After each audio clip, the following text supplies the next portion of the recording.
Much of my life has been given to the study of literature, world religions, writers like Rilke, Hermann Hesse, Aldous Huxley, Houston Smith, sort of Jnana, if you will, in sort of Vedic terms, since even early 1970s when I had a class in world religions in high school and kind of set me in that direction. Somewhere back then, I read a book by Rudolf Steiner and Krishnamurti. Decades ago, I read some of Blavatsky's book on Isis. Having recently read her book, The Voice of the Silence, published in 1889, shortly before her passing, I think it's very much in harmony with the great Buddhist classic by Shantideva, which Dalai Lama often has written about and reveres, known as the Way of the Bodhisattva. To my mind, she was headed toward universality, as the three major teachings of the Theosophical Society phrase it, forming, quote, a nucleus of universal brotherhood of humanity, end quote. What a beautiful idea, and we need so much, and everything that's happening currently, we feel it all the more. Her encouraging the study of comparative religion, philosophy, and science, too, made a profound contribution to the world culture of her time. Influenced many people, artists and others, helped world civilization move towards a wider understanding of what it means to be a human being on this planet. I would like to think the whole tenor of my epic poem is in harmony with the spirit of theosophy. Having started reading W.B. Yeats in the early 70s with further study at the University of Michigan and a course on Yeats, later in that decade, I've long understood Blavatsky was a powerful influence on Yeats, with his being for a few years a member of the Theosophical Society starting in 1888. Especially his book, A Vision,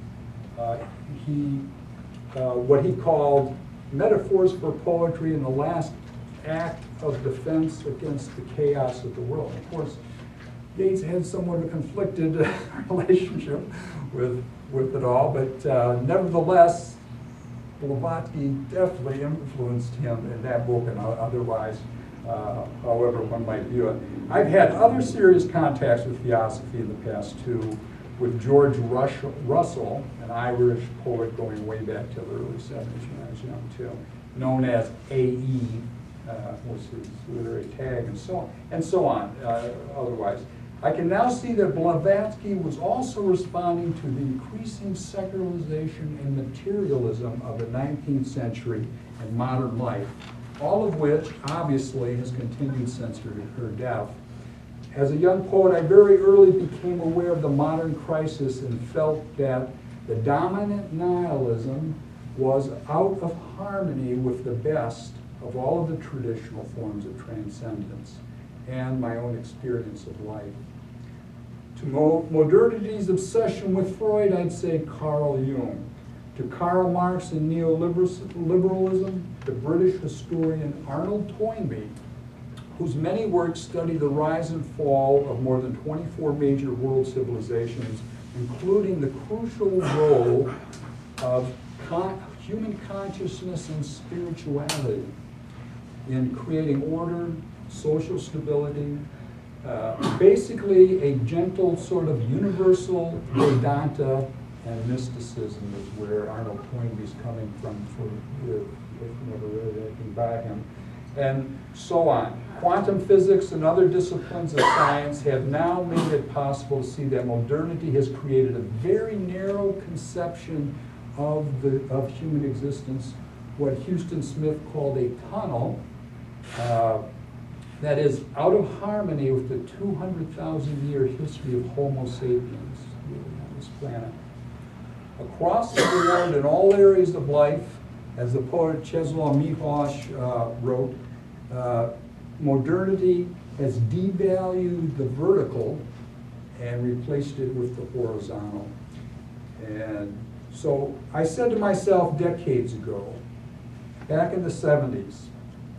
A journey toward healing the psyche of the planet might help. My book, The Myth of the Enlightenment Essays, written concurrently with my epic poem, grapples with these changes in culture and spirituality in terms of prose. And the great mythologist Joseph Campbell, if you're familiar with him, and others wrote extensively about the role of the shaman in healing the tribe, helping it to adjust to change by telling a story, creating a new ritual or myth that would bring the tribe together into a new understanding of life. Here's not rational, but a story that touches the heart and soul deeply and carries people into a new, helps carry people into a new vision. As a young poet in the 70s, I began to think of writing a global, universal epic tale, speaking to the entire planet, the human tribe, if you will. So I'm really telling a story, like a story around a campfire, if you will, by a poet shaman, the main character, known as the Poet of the Moon. The book has 12 chapters, nearly 300 pages, each with 3 to 5 cantos, more than 40 throughout. Tonight I'm only going to read 8 cantos, usually a small part, 8 to a quarter of a canto, to give a little taste of each civilization that some of it is set in.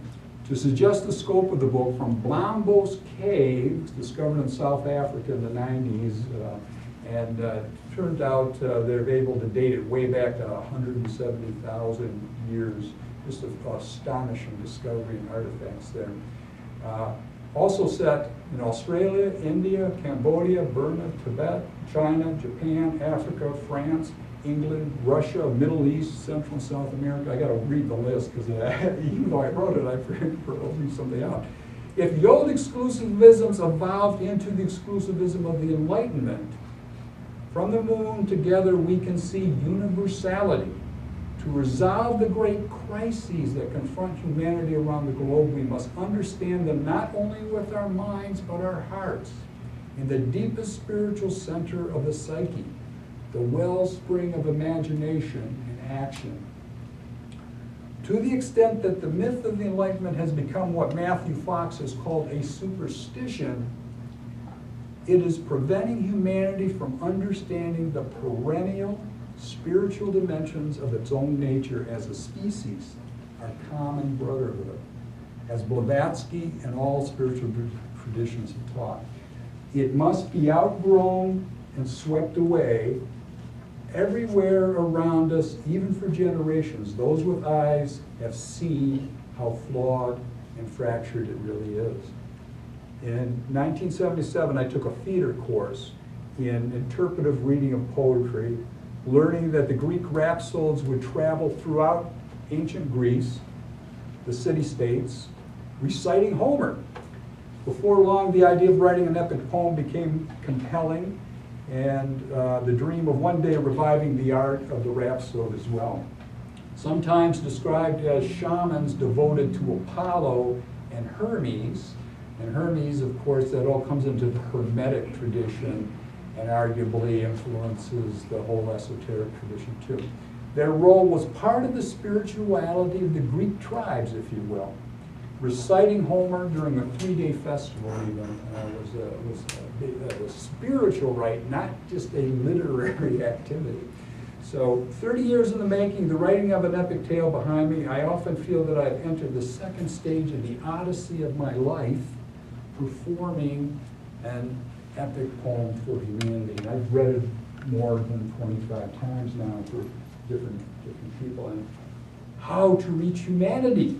The great myths and stories of the past say the same thing. The enfeebled king must be overcome, confronted. The valiant knight comes from the outside, not within, every time. The kingdom of nihilism remains fiercely determined to continue blindly on its path of self-destruction. The journey is arduous, but the myths tell us that the true hero, the soul, ultimately achieves victory through compassion and sacrifice of self for the good of others and service of the divine. Gazing from the moon, we see one planet without borders, Mother Earth. We're embracing, circling one people, humankind. Apollo calls all the poets of the nations, ancient and modern, east and west, to assemble on the moon to consult on the meaning of modern life. The Parliament of Poets chooses one of its own and sends them on a journey to all of the continents to learn from the spiritual and wisdom traditions of humankind. On Earth and on the moon, they teach a new global, universal vision of life. One of the traditions of epic poetry is that of the invocation, an appeal or prayer to the gods for assistance and sustenance to help the poet achieve the appointed task. I'll first read the invocation, and then a selection from the very beginning of Book 1, the first chapter, set on the moon already at the Apollo 11 landing site. Basically, the first chapter introduces many of the poets who later become major characters. O Muse, O Maid of Heaven, O circling moon, O lunar glory of the midnight sky, I call on thee to bless thy servant's tongue, descend upon thy pillar of light, moonbeam blessings that from my mouth may pour out at least a fraction of the love I hold for thee.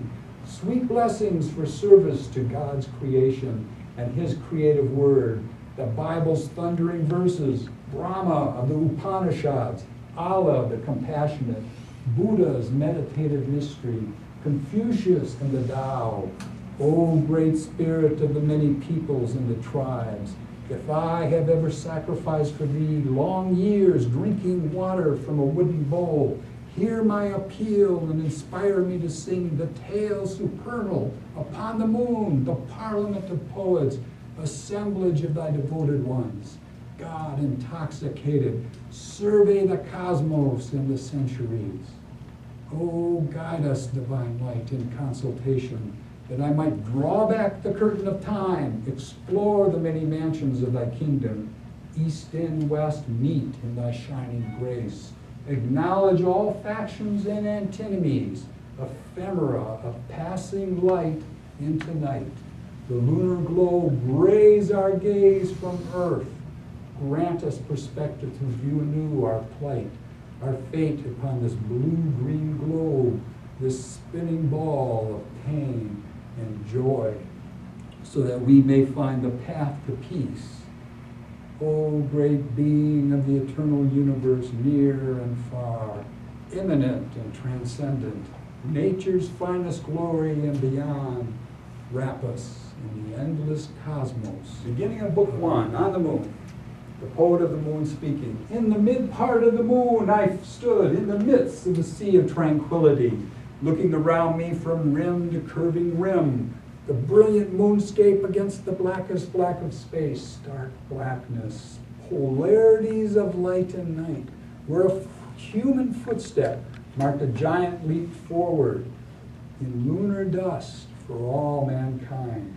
Footsteps still all about, undisturbed, untouched by decades of time, destined to remain for all time, or as near to it as we can imagine, unlike what Robinson Crusoe found, an ephemeral footprint on a beach. Here with the instruments and a flag unfurled in the solar wind, half a lunar module, the descent platform left far behind. The glory of the moon and all creation. And then I saw him sitting upon his nag, Rosinante, Don Quixote, a lance resting across his saddle as he leaned forward from next to a crater, gazing my way. At first, shock overwhelmed me, finding myself where I was, disoriented, disbelieving. How could it be? I stood there without an encumbering spacesuit, lightly clad in my old corduroy jacket, worn beyond its prime, breathing in the atmosphere of the moon. The man of La Mancha plodded slowly on his nag, even as I began to realize we were not alone. A crowd of people were coming toward me too. How could they have gotten here as well, I wonder? My own presence and Cervantes still a mystery, unexplained, beyond belief, amazement, deeply stirring, shaking my very being as I recall my flight to the moon. A creaking leather saddle woke me further to his nearness as he leaned closer to me, looking annoyed, eyeing me from his mount. So you finally made it up here. What's taken you so long? Don't give me any of your excuses. We've all been waiting for you. Together, Merlin and Queen Mab stood before the crowd, he holding out his staff, she clothed in nature's bountiful plenty, catching the eye of many a poet and seer. Speaking the thought of many present, addressing Cervantes, Merlin asked, "What is this embodied spirit doing here amongst us, disturbing the serenity of our lunar home? How can this be? Is this one of your quixotic jokes? What's the point? Did you bring him here?" Cervantes leaned back in his saddle, Rosinante snorkeling, giving her head a little shake, her mangy mane taking a while to resettle in low gravity. All eyes moved from Merlin to Cervantes, who replied, once peace and quiet had resumed, though how and why the heavenly realm that poets have occupied from time immemorial could be compromised, still seemed to hang upon the lips of many, glared from their eyes, full of curiosity. Cervantes, cocking back his head with authority, swept his eyes over the assembly of poets. The pressing multitude began. "We have all experienced the loss of the living presence in modern times. Even those who go backward show loss. Our people all lose their way, bewildered. Science usurping the glory of the moon.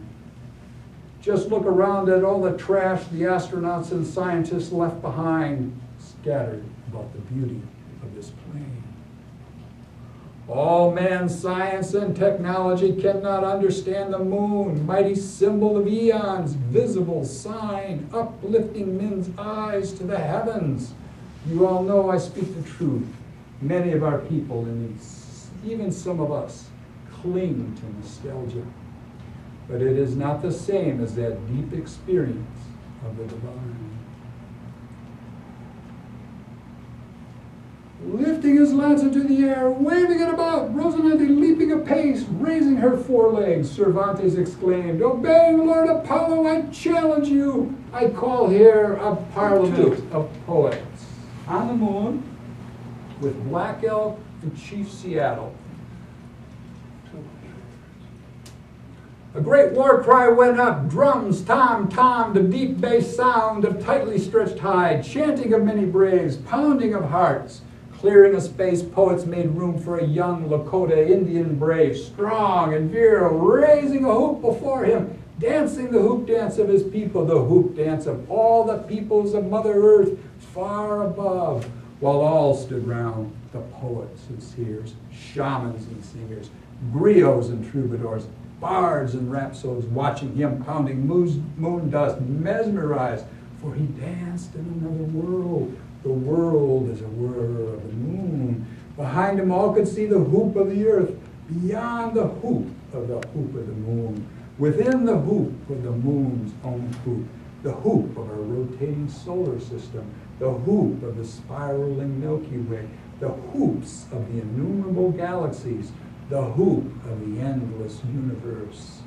His long braids spun with the planets spinning on their axes as he weaved in and out and through 9 hoops, and the pounding of the drums pulsed through the arteries of the universe. First one way and then the other, his moccasins dancing through moon dust, feathers proudly worn, high glowing cloth, pipe bone breastplate and headdress, transfixing everyone by the energy of his dance. Seen by all, an even more astounding sight took place as he slowly changed into an ancient medicine man, standing proud and noble, holding a sacred croup stick, a medicine wheel with 7 feathers suspended from it. The youth was gone. Black Elk stood before us. Behold the earth, he commanded, gesturing with his croup stick, directing our gaze, rising like a hoop of many peoples. It is holy, being endless, broken like a ring of smoke. The broken hoop begins to heal, to encircle the Indian nation. All nations, once again, heal. All the universe seemed to listen. In a sacred manner, wide as starlight, though broken and scattered, Black Elk moved toward me, lifting his croup stick to earth. The holy tree will heal and flourish. Poets and shamans bring the people back into the sacred hoop, that they might walk again the red road in a sacred manner, pleasing to Wankantankan, the great mystery. Gitche Manito, the great spirit. The great Father beyond all the names of my people, the spirit of the universe. Looking out over the Sea of Tranquility at the sea of faces, following his every word, Black Elk said, though nations are in despair, teach this poet your strong medicine, that he might help mankind walk the good road again. Coming down from the module, I stood before Black Elk, struggling with emotion, speechless, overcome by the vision of his words. Black Elk began chanting, raising the hoop, raising the vision of man, not white nor red, but human. Before the universe, the good earth spinning in the background. And then he said, it is hard to follow the great vision in the world of darkness. Many men get lost among the shadows.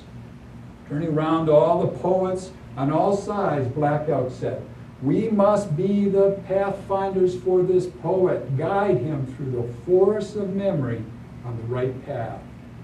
Even I despaired for my people, thought the people's beautiful dream had died, I to whom was given so great a vision. Sometimes dreams are wiser than waking. We know the center is not dead, cannot die. The great mystery watches all his children.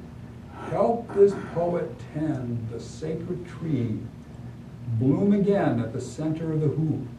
If your medicine is strong, pour it forth. And then, from the Indian hunting party, another chief stepped forward, Chief Seattle, in full regalia, a headdress of eagle feathers and brocades flowing down behind him.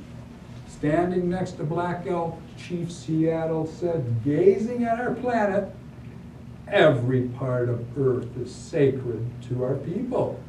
Pine needles and sandy shores, dark woods and meadows, the humming insect and the howling wolf, all are holy. The earth is our mother. What befalls her befalls the sons of earth. Earth does not belong to man. Man belongs to earth. The great mystery has woven this web. Man is but a strand within it. Our God is the God of all people. The earth is precious to him. To harm the earth is to heap contempt upon him. We must preserve the land for all children. There is only one God, and we are brothers after all. Black Elk, you must teach this poet your strong medicine. Take him to the caves below, before our time, before our people cross the land and ice into the deep caves of the past. As into a sweat lodge he must go. Teach him the ways of earth people, so that his tongue may chant the song that will help the world tree grow again. At last, a great circle of peace hoop the globe. With those words, the great chief passed back into the hunting party, his words in the moon air, leaving all pondering deeply what India, with the poet Tagore and Vyasa. Vyasa, of course, is the great epic poet of Find a vision Indian worthy classic of humanity. Mahabharata. Time is so confused, passion and violence rack the entire globe, the ways of peace and meditation lost. Unruffled, he replied, strive always to teach humanity Dharma and the ends of life.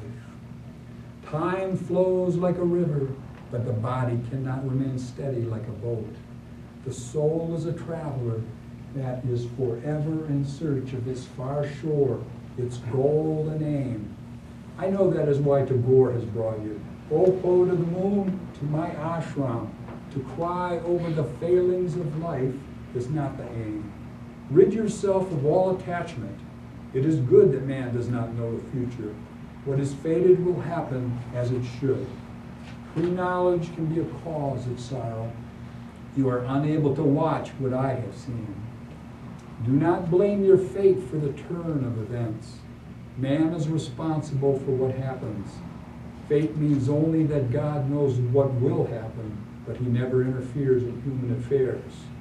Renunciation does not mean running away, but facing one's problems squarely. You must choose the path of renunciation. Only then will the gods help you. The battle is first in your own soul. Choose sacrifice. Poet of the moon, your dharma is heavy, but Brahman tests every soul with its burden. Let your action rise to your fate. Dharma, this is all that I have to teach, and all you need to learn on your journey around the moon and world. And so the gods gave me this hermitage, don't you see? He ended, allowing that to sink in, motioned me towards him. I rose from the woven mat that I was sitting on and stood in front of him. From a small bowl of red sandalwood paste, he anointed my forehead with a red dot between my eyebrows. We raised our hands in namaste, bowing slightly as we did. Tagore touched his feet, as did I, leading me away into the forest. Paused, soon held out his outstretched arm toward me. In a daze I grasped it, lost in thought, meditation. And from that sacred grove we flew high above the forest. Troupe 6 is set in China, Going far. with Sun Wukong, the Chinese monkey king, legendary figure going back I centuries. felt it once again. From the classic Wukong journey of the silently West, stepped even aside, here. stayed back out of the way, allowed me to move forward past the murals toward the niche, deeper into and toward the western wall, where those before me reigned in splendor, glory, the Buddha Sakyamuni, his right hand raised in the mudra of have no fear. Though I was already far beyond fear, where no fear could ever reach, taking in all the scene, his sitting on an octagonal throne, Mount Meru, as it were, the center of the universe, cosmic mountain transcending the worldly plane, far beyond the mountain caves.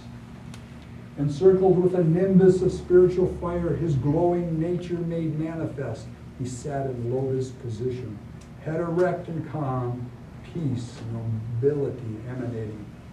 Resonant in his bearing, crowning essence, his long earlobes intimating the princely world he left behind, flowing robes. He seemed to float above the cave floor, above the world, while his companions stood on either side.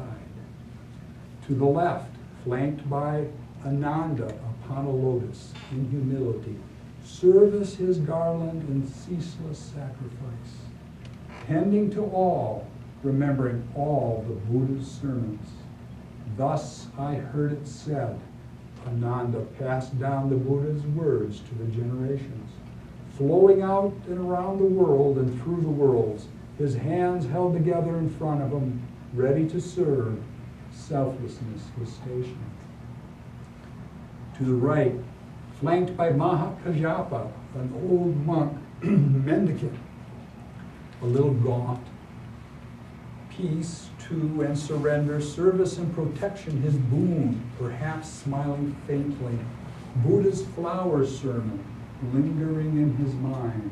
Chan and Zen enveloping his mind and life. Successor and convener of the Sangha. Buddha entrusting him with the Dharma gate, no words or letters, the form of the formless, a transmission beyond remembered scripture, experience, not creeds and letters.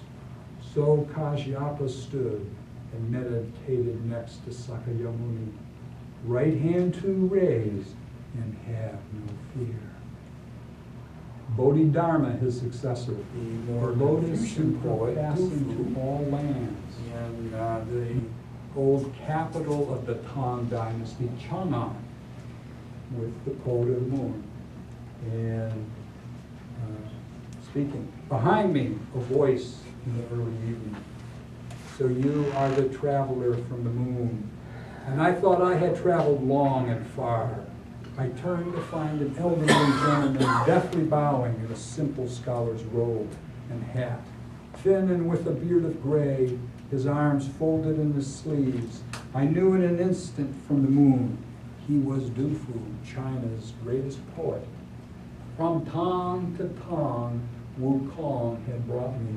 I bowed respectfully, holding for a moment, keeping my head together, and then a writing down, and then a writing, looking at him, saying, as you knew, always there have been travelers. He caught it, looked at me as I at him, my master, always in my highest esteem. Choking a bit, I managed to add, I too struggled to accept the journey.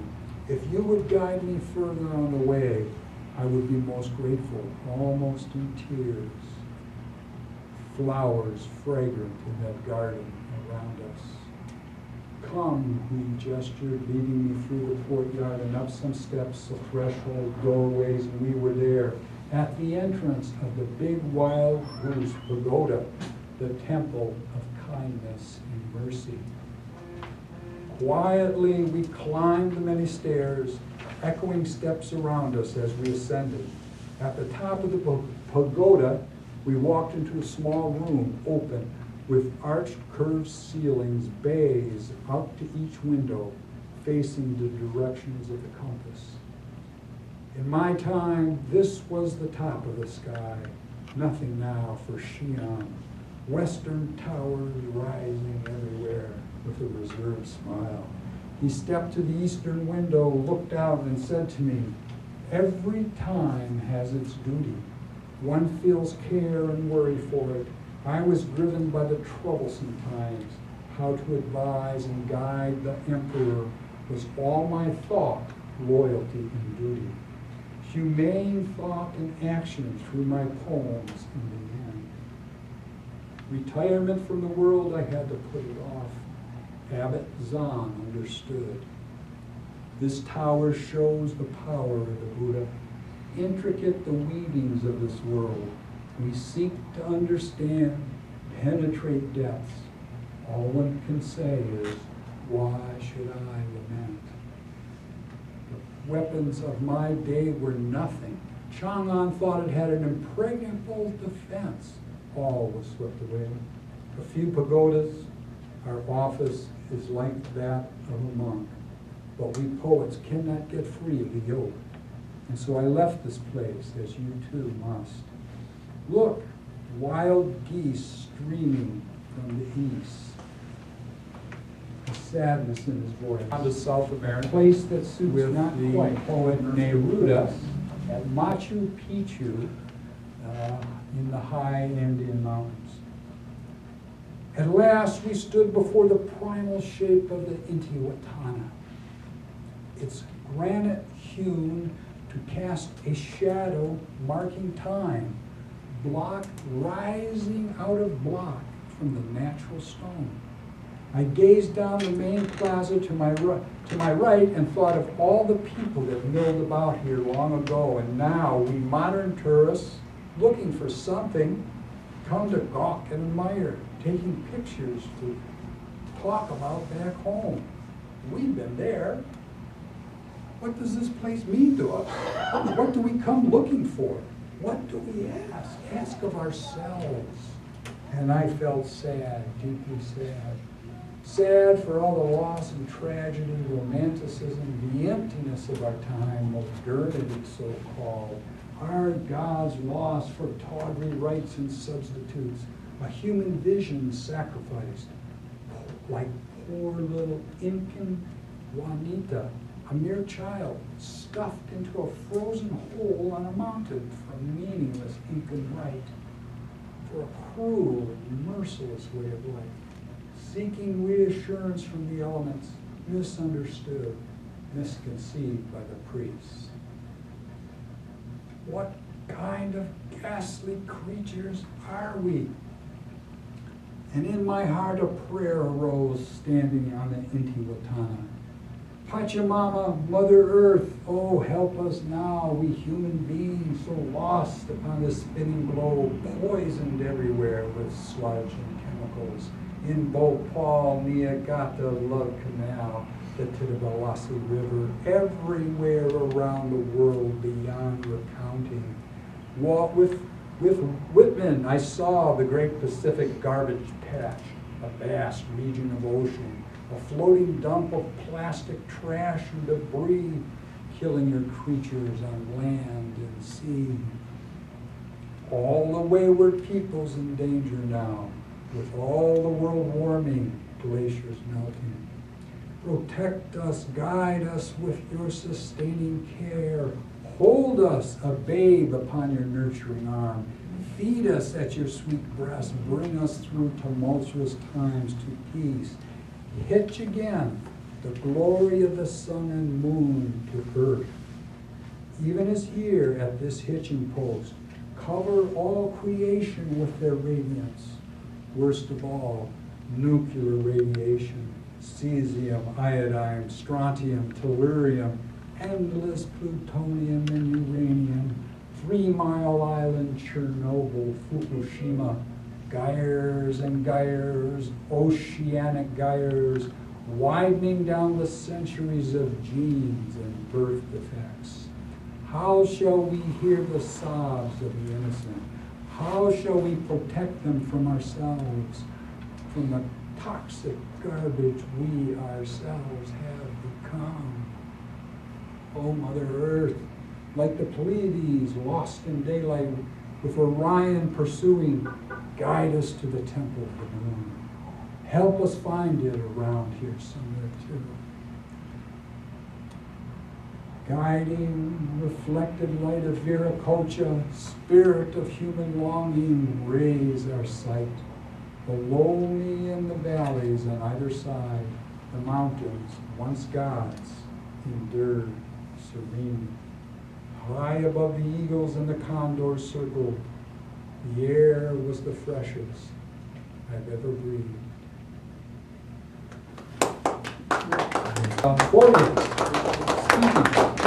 So the epic poet has a tale, following the way of the ancient shamans. Men long to hear the tale of their time, and only the true poet can sing that tale, called by the gods to sacrifice his life to the writing and service of their reading. Only your struggling within the depths of your own soul can make you a maker. Then might you bring back epic to mankind. Borges ended, stepped back aside to my left, feeling with his cane, his words resonating while I gazed on the brilliant moon. High above, huge, luminous moon, full moon, mirror moon, moon mirror of all humanity, so it seemed. Reflecting the universe, the moon, a universal moon, an Aleph. Reflected there our dream of dreams aloft. Through dreams the ideal become reality. Gliding through the sky, and as I looked down it seemed strangely to change, to become like unto a mirror. And I saw reflected there in truth all humanity from the pampas of Argentina. Billions of faces reflected back to me from this small earth, scintillating light, dancing around the faces through the night, lifting my soul to a newfound height. Moon again become a mirror, mirroring quicksilver in the sky. I saw my small self in the moon, felt I was falling into the moon, a mere man, poet, struggling with his soul with how to speak to the world. All of it, people in every land and clime, upraise a universal epic song. O world full of long suffering and pain, my load of the universal human fate, lonely but looking up, hoping for a better world than the one we've got. If I might be blessed to find the words, for words can create a world, mold, shape it, affirm what's human, set and clarify a goal. Words change and shape a world ideal in a humble human way, not utopia. If men will but choose to change after thought and prayer, change their actions, mirroring endless ripples of eternity. Through tears I saw the moon shine brightly, become truly a mirror of my dreams, and then a light shone out, flashing across the eons of space, moonbeams pulling me in, taking me up, carrying me toward its brilliance, rays drawn. I rose on photons of reflected light toward the mirror, the moon, blind Borges behind, the Samord become light, transported me, carrying me to another time and place. You mentioned Robert Browning, which Robert Browning. interests me because I've read a lot of Browning. And is there something particular in Browning, Dave, that you're thinking of? His ode to Paracelsus, who was also an initiate. Yeah, Paracelsus is Paracelsus is often sort of cited in theosophical writings, isn't he? Yeah, Blavatsky, she gave does, yeah. heaped great praise on Paracelsus. Yeah, that's interesting. I liked your moon idea, you know, and I Yeah, love very the good. Native American that you did with Black Elk and Black Elk, Cheese, yes, yeah. yes. Two of my favorites. Yes, and I wanted to cheer on every one, but I couldn't. Oh, it's Because all right. I didn't know when, Right. when I should do it. But the thing was, is that they were beautiful, they were very emotional. Thank you. And they give you hope, Thank you know, and you captured that. Thank you so much. I had a class in Indian reading in high school, way back in Rochester, where I grew up too, and I read Black Elk back in the early 70s, 69 maybe even, and you know, it just stayed with me because it's so powerful. Black Elk speaks. There was an Kept going initiate back priest. to it. Yeah, and really, he's the quintessential shaman. You know, Joseph Campbell talks so much about Black Elk all the time. Other shamans. He has a whole book on shamans called The Great Hunt. It's just amazing. So forth. I have a song that I sing. It was a tribute to Black Elk by Eagle Man. Oh yeah. And I've done it here at different times. Cool. It really, you know, it touched I hope to hear it sometime. That sounds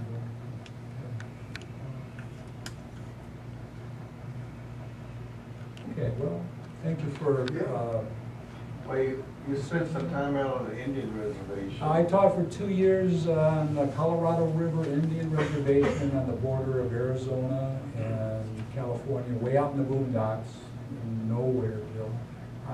My wife and I, when we were young, we lived on the Indian reservation. We both taught out there. And I lived in Japan. We both taught in Japan for a while. I traveled all over China, including to the Mogao Caves, on a Fulbright scholarship in the 90s. And So all these parts of my life kind of come together. I had a different scholarship where I'm studying Indian literature and so forth. I studied it as a student at UNC, but it took 30 years of study and struggle. Once I decided, the young man that I was didn't know what he was getting into because I couldn't figure it out. How do I do it? So anyway, you've heard a little bit of it. I have a few copies up here. It's available online wherever, however if you are interested in reading it. And I brought a few copies of The Myth of the Enlightenment, which has essays on it on India, Rabindranath Tagore, somebody I've been reading all my life, and Tolstoy as well. Tolstoy, unfortunately, in the academic world and otherwise often is kind of portrayed as a crank, but a religious crank kind of thing is what it's come to be, and I really hate that idea of what's happened to him, because I spent so much of my life, beginning when I was really young, reading Tolstoy, all kinds of obscure things that people don't read anymore. And Tolstoy really, he's sort of like Houston Smith. The last book he writes is a compilation of sorts of religious scripture from every tradition there is, and he's emphasizing the spiritual universality of what's there. But that gets completely thrown out the window too often, and so forth. So anyway, that kind of thing I handle opposed to. So, thank you very much. Very good.